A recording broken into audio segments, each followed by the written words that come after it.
अब नील तुम्हारा बॉस है, इसलिए नील सर कहने की आदत डाल लो। नील का सोचना है कि तुम्हें अभी बहुत कुछ सीखने की जरूरत है।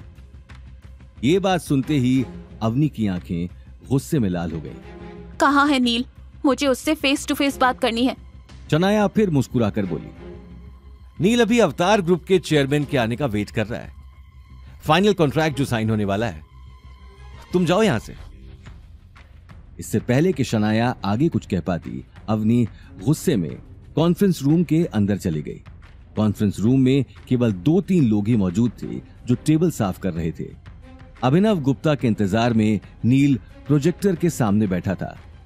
नील को सामने देखते ही अवनी का चेहरा गुस्से में भड़क गया। नील, तुमने मेरी ड्यूटीज चेंज करवाई हैं और मेरे कैबिन से मेरा सामान बाहर निकलवा दिया। हाँ, अब मैं तुम्हारा बॉस हूँ, मैं जो चाहूंगा वही होगा। मैं अपना कैबिन छोड़कर कहीं नहीं जाने वाली। मैं तुमसे पहले से इस कंपनी में काम कर रही हूँ। मैं तुम्हारे अंडर हरगिज काम नहीं करने वाली। बात करते करते सडनली अवनी की नजर टेबल के कोने में रखे डिजाइन पर चली गई। उस डिजाइन को देखते ही अवनी के कदम वहीं थम गए, लेकिन इससे पहले कि वो आगे टेबल की ओर बढ़ती, नील उसके सामने आकर खड़ा हो गया। निकलो यहां से। सामने से हटो। ये कहते हुए अवनी ने गुस्से में नील को धक्का दे दिया। नील अगले ही पल टेबल के दूसरे कोने में जा गिरा। उसके सामने से हटते ही अवनी को टेबल पर रखा डिजाइन दिखाई दिया, जिसे देखकर उसके पैरों तले जमीन खिसक गई। अवनी के सामने उसी का बनाया हुआ डिजाइन रखा था जिस पर अवतार की स्टैंप लगी थी, लेकिन उसके खुद के साइन की जगह पर नील का नाम लिखा था। ये देखकर अवनी अपने आंसू नहीं रोक पाई।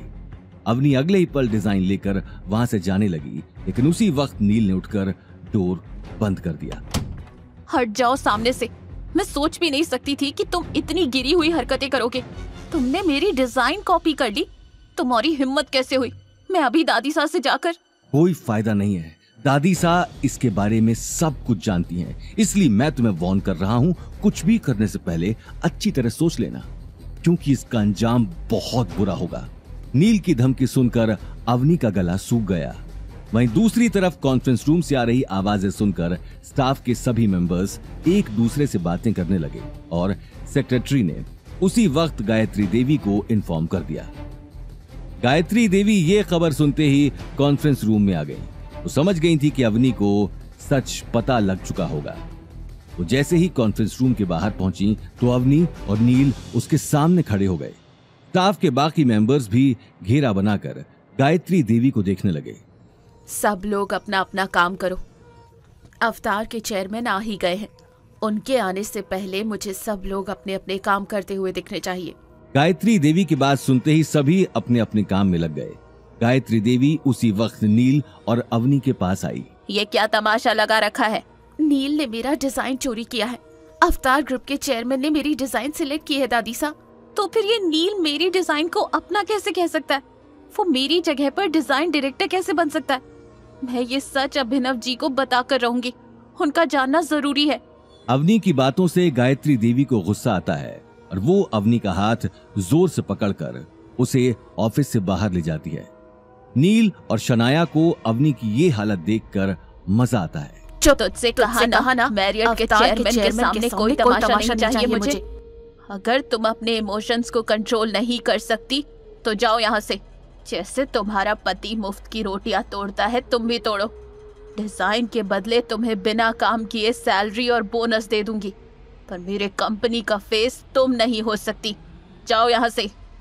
ये कहते हुए गायत्री देवी जोर से अवनी को धक्का देती है और अवनी अपना बैलेंस लूज करके जमीन पर गिरने वाली होती है। ऑफिस के अंदर से सब लोग तमाशा देख रहे थे। नील और शनाया ऐसे मुस्कुरा रहे थे जैसे उन्हें लॉटरी लगी हो।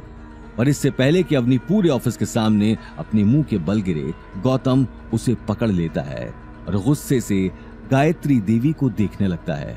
अब क्या करेगा गौतम?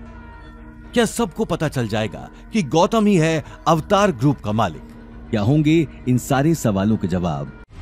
आगे की कहानी जानने के लिए देखिए अगला एपिसोड सिर्फ पॉकेट एफएम के यूट्यूब चैनल पर और रॉयल वारिस के सारे एपिसोड्स को सुनने के लिए डिस्क्रिप्शन में दी लिंक से डाउनलोड करें पॉकेट एफएम ऐप।